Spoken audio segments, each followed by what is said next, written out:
The story begins with Liv, a lawyer, who is stuck at the airport in New York due to a flight delay caused by bad weather. She had planned to travel to her hometown of Inuvik, a small town in Canada, but now finds herself waiting anxiously in the airport waiting room. Liv has an important meeting in Inuvik, and the delay is frustrating for her, but there is nothing she can do except hope for a miracle. Liv's miracle arrives unexpectedly when she overhears two men discussing their plans to travel to Inuvik on a small private plane. Without hesitation, Liv approaches the strangers and pleads with them to allow her to join them on their flight.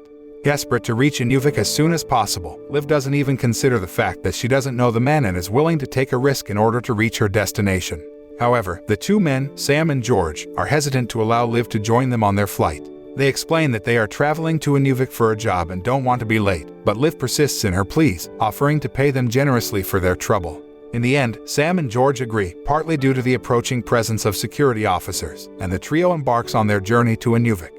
During the flight to Inuvik, Liv and Sam strike up a conversation about their careers. Sam mentions that he is a photographer and that his trip to Canada is related to his work, and Liv reveals that she is a lawyer and has a business in Inuvik. However, when Sam tries to probe further into Liv's work, she becomes evasive and closes her eyes, attempting to end the conversation. Suddenly, the plane jolts violently and there is a loud explosion from the engine. The aircraft careens towards a lake in the midst of the Canadian wilderness, ultimately crashing into the water. Miraculously, the three of them survive the crash, although Sam is panicked because he cannot swim, and George's leg is impaled by an iron rod. Liv tries to assist George but realizes that she needs Sam's help as well. However, Sam is too overwhelmed with fear to think clearly and makes the disastrous decision to open the door of the plane, allowing water to flood inside and further endanger their lives. As the plane sinks, Liv desperately tries to save George, but her efforts are in vain. Tragically, George passes away, still trapped by the iron rod impaling his leg. With no other options, Liv swims to the surface and helps Sam, who is struggling to stay afloat due to his inability to swim. She drags him to the shore of the lake, but upon arriving, she finds that he has lost consciousness and sustained severe injuries to his legs. Despite her lack of medical experience, Liv manages to stop the bleeding by improvising a makeshift tourniquet. Liv tries to start a fire and call for help using her phone, but both attempts are unsuccessful. Her gas lighter is too wet to work, and there is no signal on her phone, no matter where she goes. Frustrated and overwhelmed, Liv spends the first day in the wilderness cursing her misfortune. The following day, Sam's condition deteriorates significantly and he comes to the realization that he is not long for this world.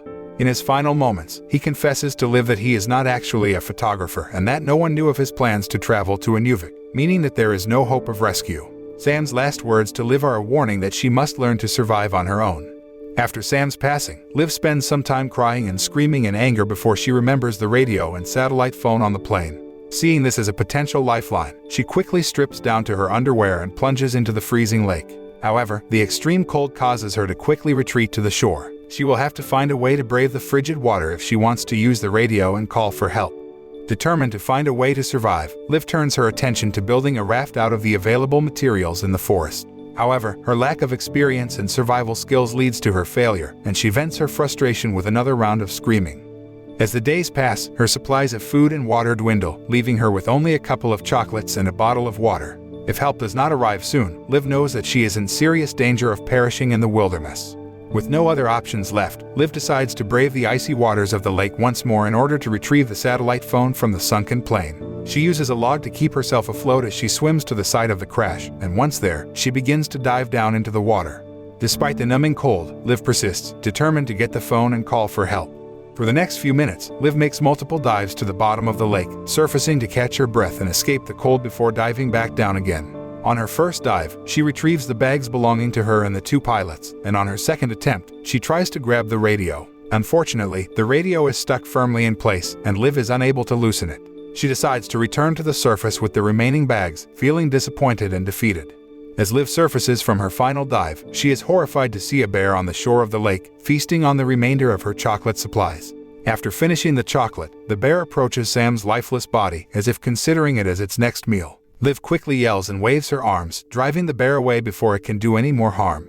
The bear's raid on Liv's chocolate stash leaves her with no food supplies, and a search of her own bag yields no helpful items. Desperate for a solution, Liv begins rummaging through Sam's bag, hoping to find anything that might help her survive. To her surprise, she discovers a large amount of money and a stash of medicine inside. This discovery leads Liv to suspect that Sam's true purpose for traveling to Inuvik was to deliver the drugs, and he had initially refused to allow Liv on the plane because he didn't want her to find out. This theory is further supported by the fact that Sam quickly changed his mind and allowed Liv to come along when airport security officers approached them. Upon learning the truth about Sam and George's involvement in the drug trade, Liv initially feels shocked and betrayed. However, she eventually decides to give Sam a proper burial, placing his watch on top of the grave as a makeshift headstone. It is unclear whether this act is motivated by a sense of respect or a desire to keep the bear away from the body. With a fire now burning, Liv is relieved to have a source of warmth to stave off the chill of the night. She uses money as fuel, using the sunlight to ignite the flames. Despite the grim circumstances, Liv finds some small sense of accomplishment in this small victory. As the night wears on, Liv begins to experience vivid hallucinations in which Sam appears to be alive and speaking to her. While the hallucinations are unsettling, they also serve a practical purpose, as Sam reminds Liv that the bonfire will not provide her with sustenance. He urges Liv to take action to find food, warning her that if she does not, she will eventually meet the same fate as him. The hallucinations serve as a wake-up call for Liv, encouraging her to take action and find a way to survive. Although Liv remains silent as the hallucination of Sam speaks to her, she knows deep down that he is right. She needs to find food in order to survive. She decides to put off the search until the following day, as it is already dark and she needs to rest. However, despite her exhaustion, Liv is unable to escape the clutches of her troubled dreams. She is plagued by nightmares about her mother, who abandoned her and her father when Liv was a child. This marks the first of many flashbacks that will be featured throughout the series.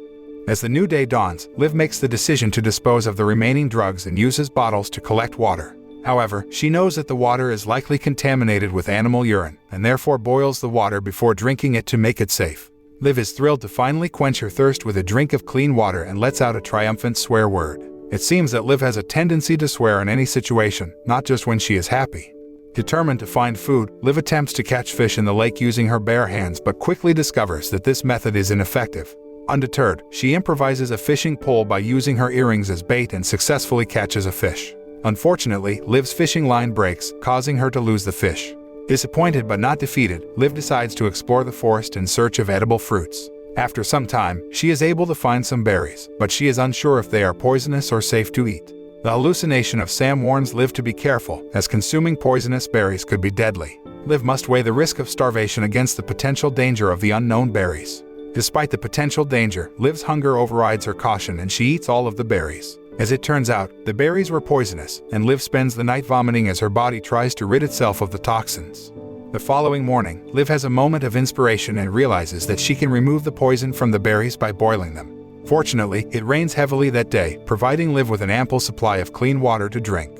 As the day comes to a close, Liv heads into the forest to mark her territory using pieces of plastic. While there, she is reminded of the letter sent by her mother, revealing that the real reason she had wanted to travel to Inuvik was to see her mother, who lives there. Liv's mother is the only remaining family member she has, as her father has already passed away.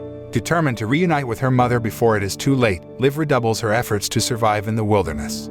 The prospect of seeing her mother revitalizes Liv's spirit, and she becomes more determined to survive and make her way to Inuvik. The sight of a light in the distance behind a mountain gives Liv hope that it may be a town, and she makes the decision to set out toward the light in the morning. Upon waking up, Liv quickly gathers her supplies and sets out on the journey, determined to reach the light by the end of the day. She packs ample amounts of water, knowing that the distance to the light will be significant. Despite her best efforts, Liv finds herself lost and going in circles, as evidenced by her finding the marks she had left on the twigs the previous night. Undeterred, Liv decides to climb a hill in order to get a better sense of her surroundings and determine the correct path to take. While surveying the landscape, Liv is reminded of her time as a child when she joined a female scout group and learned how to make a compass using a needle from her instructor. This memory gives Liv the idea to use her makeshift compass to guide her journey and help her stay on track.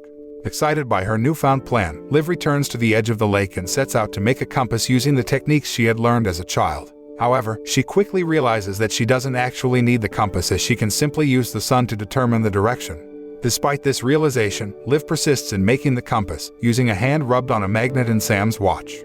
As Liv sets out on her journey once more, she becomes aware of the fact that she is pregnant. This revelation causes Liv to take extra care as she navigates the wilderness, determined to protect both her own life and the life of her unborn child. As Liv travels through the wilderness, she makes an effort to mark the path she has taken by dropping items along the way. She also takes the time to record her experiences of survival so far on her phone, including reflections on her relationship with her parents. Liv reveals that she was not close with her mother and is uncertain if her mother cares about her. She was only close with her late father and misses him deeply. As Liv continues on her journey, she realizes that she has returned to the same place where she had found money on the ground earlier. This strange occurrence prompts Liv to check her compass, which she finds no longer functioning properly due to the weakened magnetic force of the needle. She realizes that she had left Sam's watch, which she had used to create the compass, on the shore of the lake. Feeling unsure of what to do, Liv decides to return to the lake to retrieve the watch, despite Sam's hallucinations warning her that she may not be able to find her way back. Sam advises her to continue on without a compass rather than waste time by returning to the lake. As Sam's hallucination continues to speak, Liv is startled by a sudden noise coming from behind her. Frightened, she runs away from the sound, which seems to be getting closer and closer. In her panic, she climbs a tree for safety. However, it turns out that the noise was simply a raccoon. Breathing a sigh of relief, Liv climbs down from the tree and takes a moment to compose herself. She knows that she must stay vigilant in order to survive in the wilderness. Feeling exhausted, Liv decides to take a short break under the tree, and this is when her memories return to the good times she shared with her boyfriend, Danny. Her daydream is suddenly interrupted by the sound of a plane flying overhead. Desperate for rescue, Liv gets up and runs while trying to signal the plane with a beam of light from her glass. However, while running, she falls into a hole in the ground and is knocked unconscious when her leg is crushed by rocks. Liv awakens to a nightmare. She is trapped, with a stone crushing her legs, her water supplies dwindling, and a head injury from the fall. But things only get worse when she has another hallucination, this time of her mother. Her mother is cruel and unsympathetic, telling Liv that she is better off dead and urging her to take the drugs that Sam left behind. In this dark moment, Liv's mother also reveals that she believes Liv's current predicament is entirely her own fault and that she wishes she had never had her. Despite the harsh words from her hallucination of her mother, Liv refuses to give up. She struggles to free herself from the stone, using every ounce of strength she has left. As she fights for survival, memories come flooding back to her. She remembers the happy times she spent with her father and Danny and feels a renewed sense of hope. Perhaps the power of these memories is what helps her to finally break free from the stone that has trapped her. As Liv is finally able to escape the crushing weight of the stone, her mother reappears in another hallucination, urging her to stay with her in this place. But Liv stands firm. She tells her mother that she no longer needs her and that she has survived on her own before. She will continue to fight for her life, with or without her mother's help. Determined to find a way out of the cave, Liv sets off on a mission to escape, leaving behind the haunting hallucinations of her mother. But as she makes her way out, she slips and falls off a steep cliff. Though she is injured, with a broken leg, she is still alive. As Liv looks at her injured feet, despair begins to set in. She feels as though all hope of survival is lost. But then, she remembers her father and the lessons he taught her about never giving up. His words give her the strength to keep going, and the power of the flashbacks once again helps to pull her through a difficult time. Just when things seem at their worst, Liv spots a wooden stick within reach. She uses it to help her walk and sets off in the direction of the sun. Along the way, she experiences more hallucinations, this time of her boyfriend, Danny. Unlike the negative hallucination of her mother, Danny's words are encouraging. He tells Liv to keep fighting to survive, and that he can't wait to be a father now that Liv is pregnant. His words give Liv the strength and motivation to keep going. Despite her injuries, Liv persists, walking until she reaches a swiftly flowing river. She hopes that on the other side of the river, she will find a town or village. However, she is uncertain about how to safely cross the river. The water is rushing and powerful, and she is worried about being swept away by the current. She knows that she must be cautious and think of a plan, but she is determined to keep moving forward in her quest for survival. As Liv struggles to come up with a plan to cross the river, she is approached by another hallucination, this time of her late father. He encourages her not to give up and presents her with letters from her mother. Reading the letters, Liv is reminded of her mother's love and is filled with determination once again. She decides to use a log floating nearby as a makeshift raft to help her stay afloat as she crosses the dangerous river. Unfortunately, the strong current proves too much for Liv, and she is soon swept away by the rushing water. All she can do is hold onto the log and the precious letters from her mother as she is carried downstream. At this moment, she feels as though death may be imminent, and memories of her life flash before her eyes. She imagines giving birth to her child and all of the things she will never get to experience. Just when all hope seems lost, Liv is rescued by two men camping by the river. They quickly pull her to safety and give her CPR, bringing her back to consciousness. In the end, Liv is saved by the power of her memories and the strength of her will to survive. The moral of this story is that even in the darkest of times, the memories of our past can give us the strength and determination to carry on.